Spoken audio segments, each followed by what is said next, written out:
Genesis House and the Friends in Recovery podcast are proud to bring you Answering the Call, the First Responder podcast.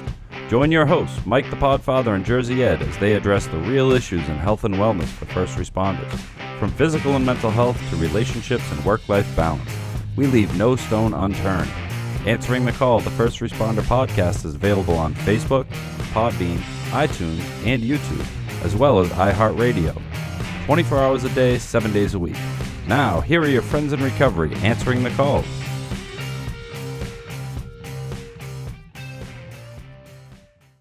Hey, everybody. Welcome to Answering the Call, First Responders Podcast.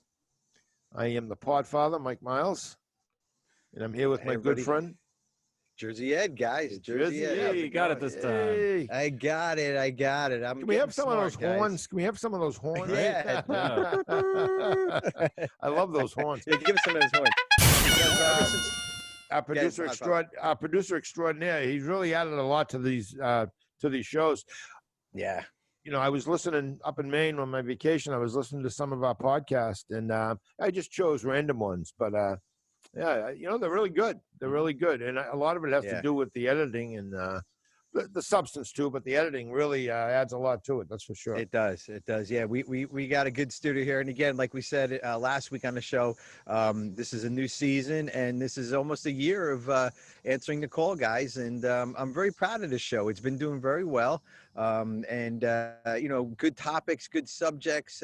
You know, Podfather, just with you coming out with all your stories, and this is going to be this show is going to be about the stories from the field, the Podfather stories from the field, and that I get all good emails about this show. Everybody loves this show because this kind of this show identifies you with your brothers and sisters out there, and they understand, like, you know, just like in recovery, you know, sometimes you don't think that, you know, you have this problem or this is going on in your life. Right. Just like that, you guys, you know, you guys are together in this. You know, you're all together. You're all as one, and stuff that happens to you, you can pass that along to future generations through this podcast. Sure.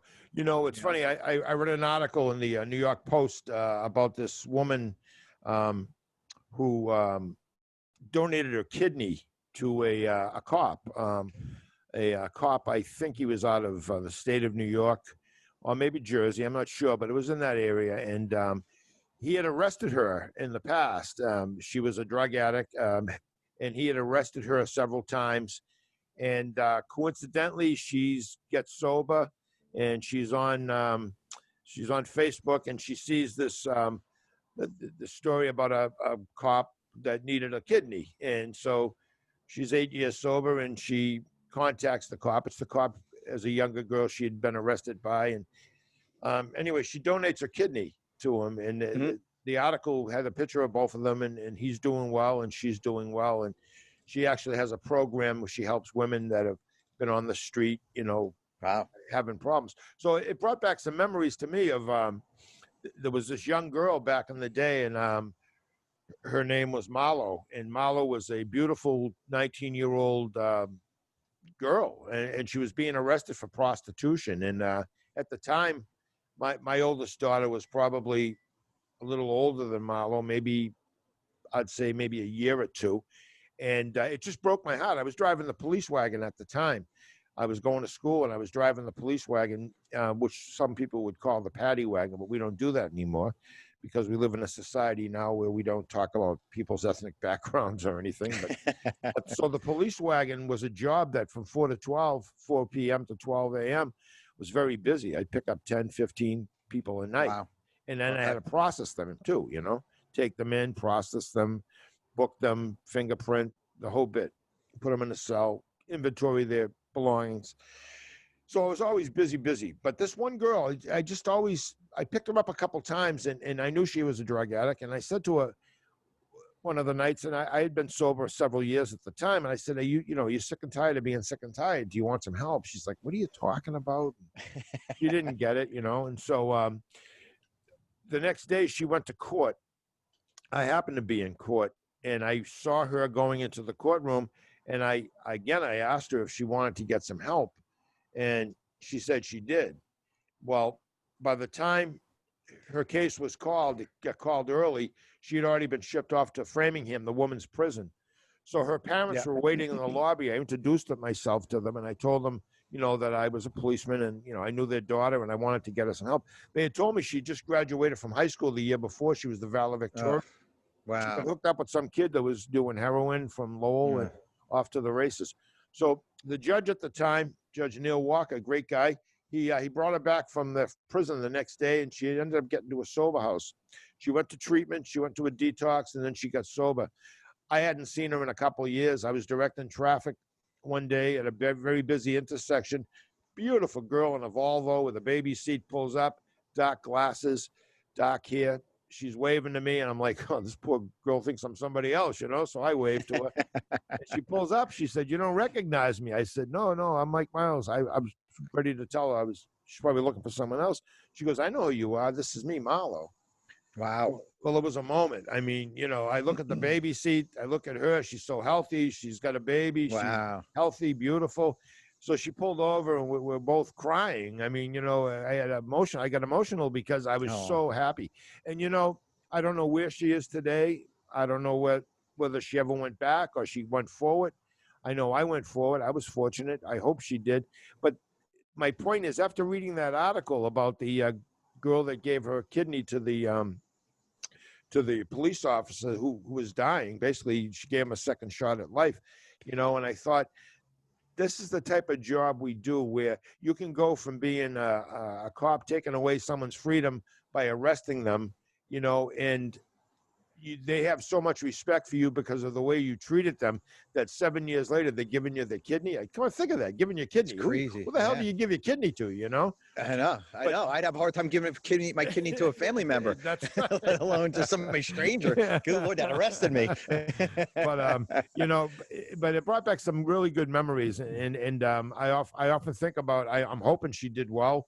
She'd be in her mid 40s now, maybe 46, 47. But I'm hoping she did well, But it was a good memory. Come on, Podfather. Excuse me. She's watching the show right now. She probably is. Excuse me. She's watching the show right now, Podfather. She probably is. That brings up, that story brings up a question that I have for you as a civilian.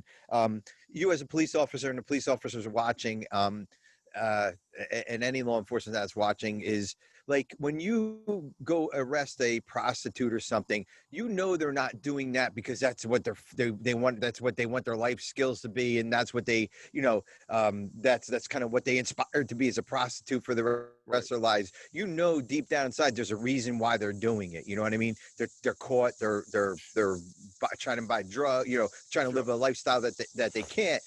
Did you ever think of like, should I arrest this woman? Shouldn't I arrest her? Or anybody, or even giving a ticket out to somebody, what goes on because you're a human being too. I mean, I know you personally, and you're a human being, and like, where do you draw that line, or how do you determine, okay, this prostitute, I know she, let's offer her help or whatever? I mean, how do you draw that line, as far as that goes? Well, that girl, Marlo, I didn't make the arrest. I was just transporting.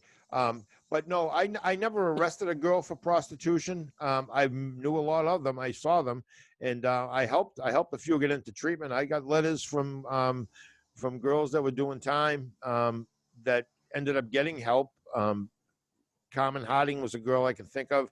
She was a wonderful girl, Afro-American, funny, beautiful young lady. She ended up getting arrested so many times for prostitution and for other things that she had to do 18 months in jail. And she ended up writing to me and telling me she wanted to get sober. And because when I got sober, I'd always offer anybody that had a problem. And 90% of the people I picked up, that booze and drugs was the reason they were riding in the back of the wagon. But as me, as a cop, as a street cop, when I worked the streets for 28 years, no, I knew why girls were out there, and guys. I had male prostitutes too. They were making money for their addiction. But I can tell you, I come from an era when 1980, 81, 82, when girls used to come up from Rhode Island to Lowell, and they were making money. They were making good money. They weren't drug addicts. They were prostitutes. They were there to make money. And they had a hotel room, and they'd bring their goods down to these streets outside of bars and then back to the room, and they'd probably make a couple $100 a night. Not that was great money, but back when I was a cop in 1980, my base pay was $200 a week. They were making $300-400 a night. Oh my God, wow. So Wow. there was an era when the girls really actually made money. When we had Okay. Kristen on, talking about exotic dancing and stripping and stuff, and Yeah. a Yeah. lot of the strip clubs, a lot of the girls that worked there, became, they were dancers, but then they got into drugs and eventually prostitution. But no, I never looked at that as a crime where I was going to arrest somebody. I never had anyone come to me and say that prostitute ripped me off or tried to stab me or did something illegal other than offering sex for money. No, that wasn't my thing. I didn't. There was enough Vice Squad people that did all that. Yeah, but it has to be like that you're a human being too, and I mean, obviously if they're gonna kick and scream or threaten you or whatever, you have to take them in. Right, But right. but the average, even a plane ticket, a traffic stop or something along those lines, it's I'm a very caring person. I'm very okay. Well, I don't think I would be able to be a cop, because they'd be like, well, how come you wrote no tickets this month? Well, because I'm a nice guy. You'd want to get pulled over by me. You know what I mean? Well, same here. I mean, there used to be a detail where they want you to do 4 hours from 6 to 10, 6 a.m. to 10. So I made to 10 a.m. And what you did was the first hour from 6 to 7, you directed traffic right off the highway to the Raytheon plant because it was backed up. And then for the next 3 hours, you were supposed to go to certain spots. They'd give you a location. You'd set up, you have a car with radar or laser in it, and you could, park away and kind of hide and wait for the cars to come over a bridge and catch them at the highest speed. And it was a school zone, so 25 miles an hour in a school zone. So, but I can tell you that this job was supposed to generate money, and they wouldn't let me do it after a while. They said, you're not writing any tickets. You're giving all warnings, People are calling saying what a nice guy you are, but, you got to make some money here, It's funny. I was I was cleaning out an old police bag that I had, and I found a letter from the probably 2007, I believe, from a woman who was looking for directions. An elderly woman was trying to find the train station. And I was in an unmarked cruiser, and she pulled up to me, and she saw me coming out of the store that I was coming out of, the restaurant, and she saw my uniform, and she said, I'm looking for the train station. I said, well, follow me. And I took her, and I escorted her there, basically, and I found her a parking spot. And she was nice enough to write a letter to the chief saying what a great, what a great guy I was. And, but I kept that letter because I remember that specific time. But I'm sure there were plenty of people out there that would write letters saying that I was an asshole to them because they got arrested. But no, I always looked at people especially when I stopped them from motor vehicle violations. You know what? Their financial situation. Am I going to tow this car? It's going to cost them a bundle. Hey, I got in an argument with a guy one time. It was a snow emergency, snow band, towing cars because we're going to get a major snowstorm. And I'm riding up and down the street with my PA system on, telling people to move their cars, putting the siren on so they'd know, because I didn't want to see people come out, find their car gone. It's going to cost them $100 to get it back, So no, I always went the extra mile that way. I had a lot of empathy for people, I think, Yeah. And that's how I would be too. It's just, I don't know. It takes a special person to do what you guys do and realize like what's what and all that. But real quick, Podfather, we're going to take a quick break here. We're going to have more police stories from the field with the Podfather, and there you go. Answering the Call, the First Responders Podcast.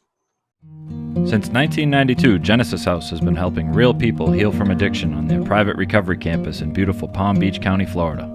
Their family-owned program is accredited by the Joint Commission and offers detox and dual diagnosis treatment in a comfortable and confidential setting. At Genesis House, they focus on treating the underlying causes of addiction. Their comprehensive approach includes psychiatric care, individual and small group therapy, trauma healing techniques, and holistic care including yoga, massage, and animal-assisted therapy.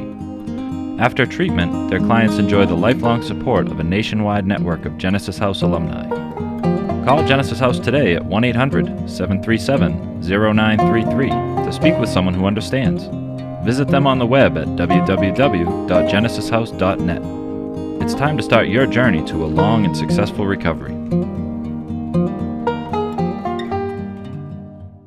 Hey, everybody. Welcome back. Answering the Call, the First Responders Podcast. I am the Podfather, Mike Miles, here with Jersey Ed and our producer extraordinaire, Sweets. What's up, everybody? Podfather, we are back here Nothing much. We're back here with stories from the field. This is like I said at the beginning of the show, this is a well watched, a well liked, listened to show. People like to hear these stories, and I love hearing your stories. I just like to let you go and listen to these stories and imagine myself being back, a young kid doing what you're doing all those years ago. And I'm sure all these young kids listening now is, it gets a thrill to know that this is tradition is being carried on. And the police work is what it is. It's a great I think police are wonderful human beings. There are some bad ones out there, no doubt about it, but God bless the police. God bless every first responder out there.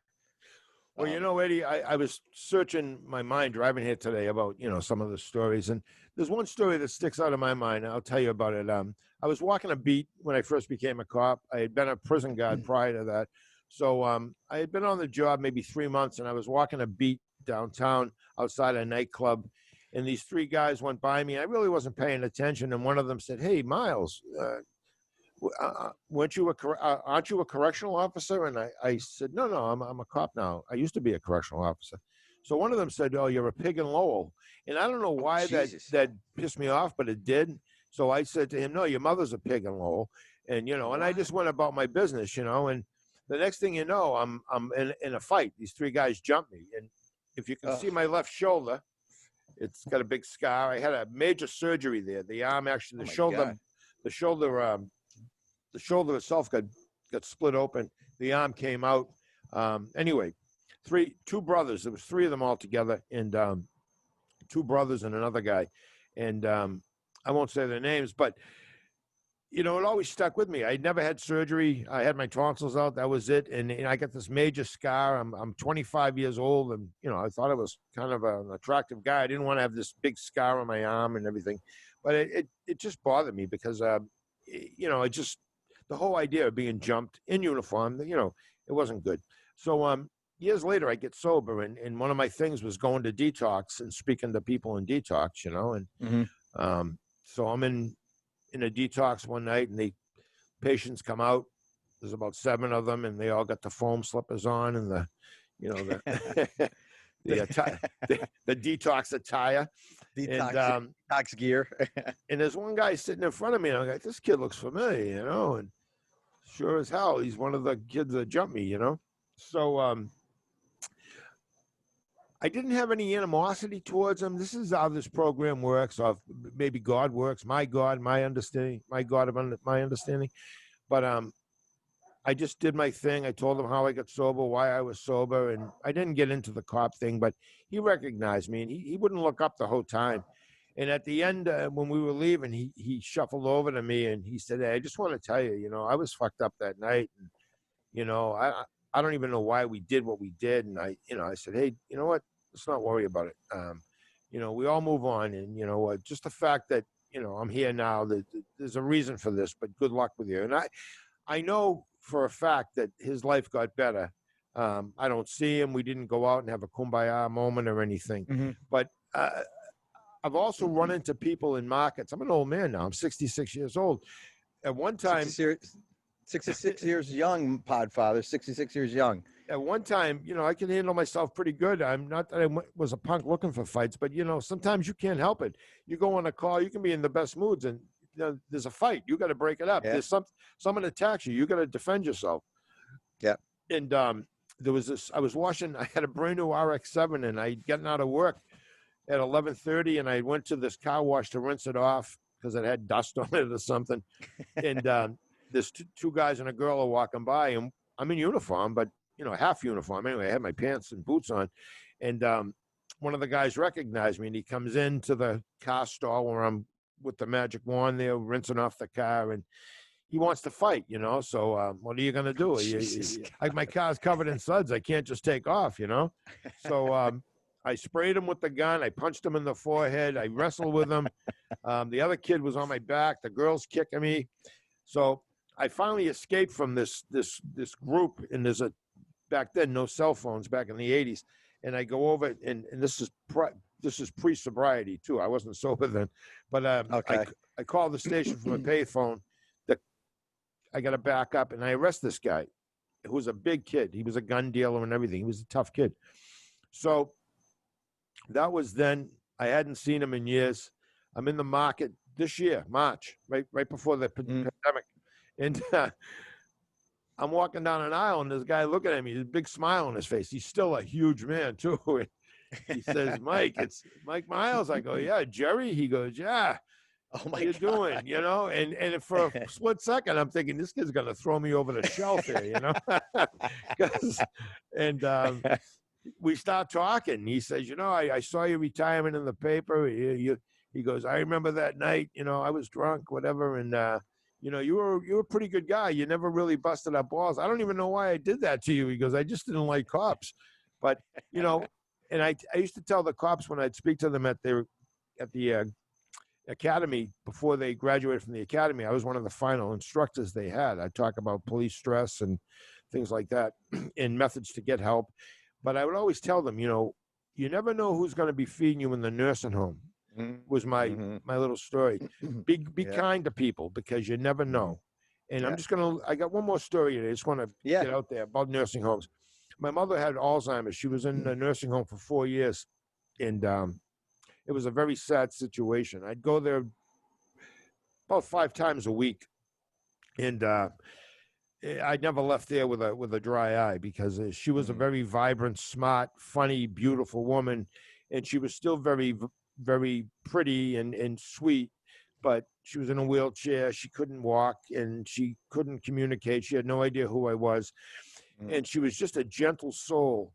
And I walked into the dining hall when I went to visit her one day, and there's this woman feeding her, and the woman feeding her has a son who was very, very violent. Sold guns. He was a robber. He broke into safes. He was just a bad, bad kid.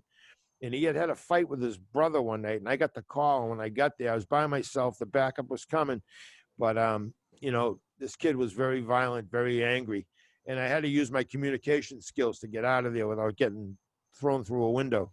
Because you got to know your limitations. And believe me, these two brothers would have eaten my lunch all day long. I mean, unless I shot him. And back then, you just couldn't pull out the gun and start blasting away. If they had a weapon, absolutely, I'd do it. But anyway, those two boys. This is their mother feeding my mother. And I thought to myself as I was walking to the table, boy, I'm so glad I didn't arrest these. We'll call them the Rivera brothers. And the mother looked at me. And she said, is this your mother? And I said, yeah. She goes, oh, she's so sweet. And the attendant who was feeding my mother is the mother of these two kids who she respected the way I handled that situation. And even when the help got there, you know what? We didn't arrest them. We didn't club them and drag them out of the house, which happened frequently back in the day. But, you just never know who you're dealing with sometimes because you gotta live your life. You gotta go to the market. You gotta go to the wherever you go to the movies, out to eat. Yeah. You gotta be careful. And hey, sometimes you can't help it. Like when I got jumped that night, I had a fight. I had no choice. You know? Yeah. Well, and you're right, Podfather, and everybody out there. You guys put on this persona. You're a cop. You have to take care of people. I have to be brave. I have to jump into every situation. I have to do this. I have to do that. But you're human beings too. Like I said at the beginning of the show, you have to push that aside and be a human being too. And I guess you got to know your boundaries. What's good and what's bad. How far to escalate. How far not to. And because it might, like you said, I mean, all these stories today were people that you came up upon years later or decades later. And, it definitely shows that, listen, we need more cops like you out there. We need more people who are vigilant, people who are understanding, people who are, or just kind of, just that all around kind of good guy that wants to keep society safe, and there's nothing wrong with that, and Podfather, I admire you as a police officer. I get to hear some really good stories when him and I are in private, and that's where this whole thing came from is years and years of stories listening to Podfather. I have years of Podfather stories under my belt, at least 10 years since we met, and because I was always fascinated by being a police officer. And you guys know my story about being a cop and how quickly it fizzled when I was trying to be a firefighter. And Right. you remember that story I told you guys? Yeah. But but here's a good example of that. Those guys said, don't get back in your car. You know, when I was at the fire department and they were police officers and they said, don't get back in your car. They could have arrested me for drunken driving, but Sure. they said, call somebody. So I had to call my mom and, you know, my mom had to drive me home at 18 years old, drunk, you know? Well, I can say this. I wasn't like the, I'm trying to compare myself to the guys and girls I work with. And, you know, I was the norm, but they were the norm too.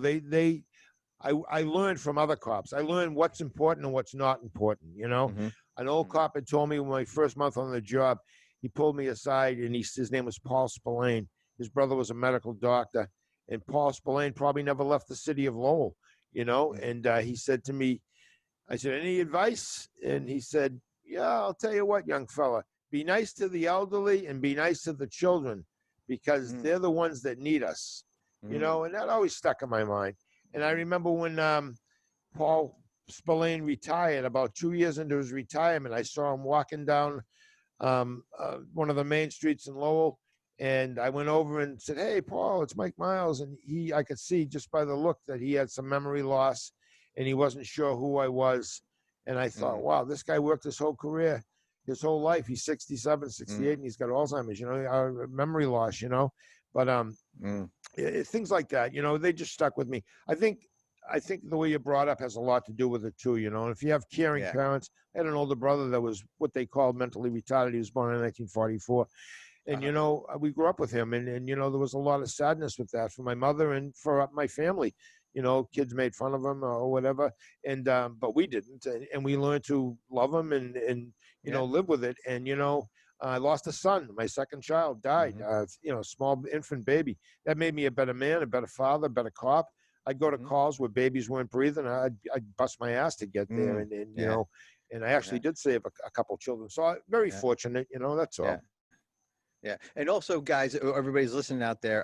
You know, Podfather didn't grow up in a town and didn't work in a town that was hometown USA and you know Barney Fife and Andy Griffin type town. He grew up in a tough city, man. Lowell was back in the 80s and 90s. Lowell was not a reputable city at one point, and that was your heart of your career then, and you had to endure a lot of stuff, and you had to, you know, kind of help a lot of people out, and you know, it's a different city now. It's very thriving community. Of course, there are some bad parts of it, but you know, it's in any city. But Lowell is a different city today than it was when you were a cop.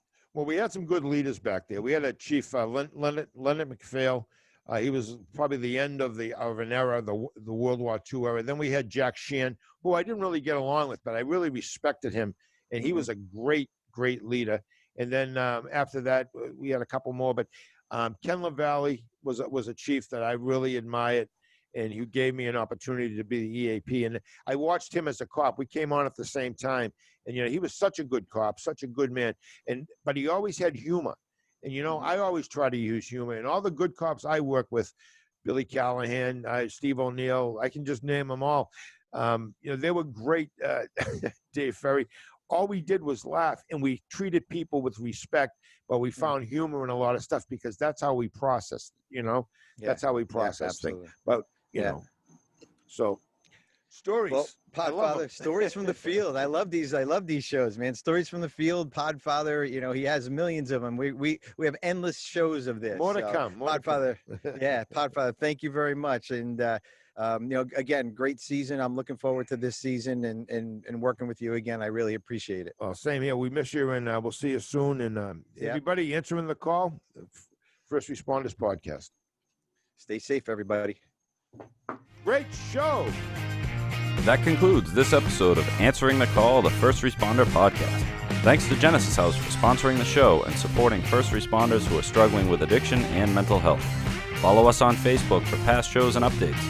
If you are interested in being a guest on the show, email us at help@friendsandrecoverypodcast.com.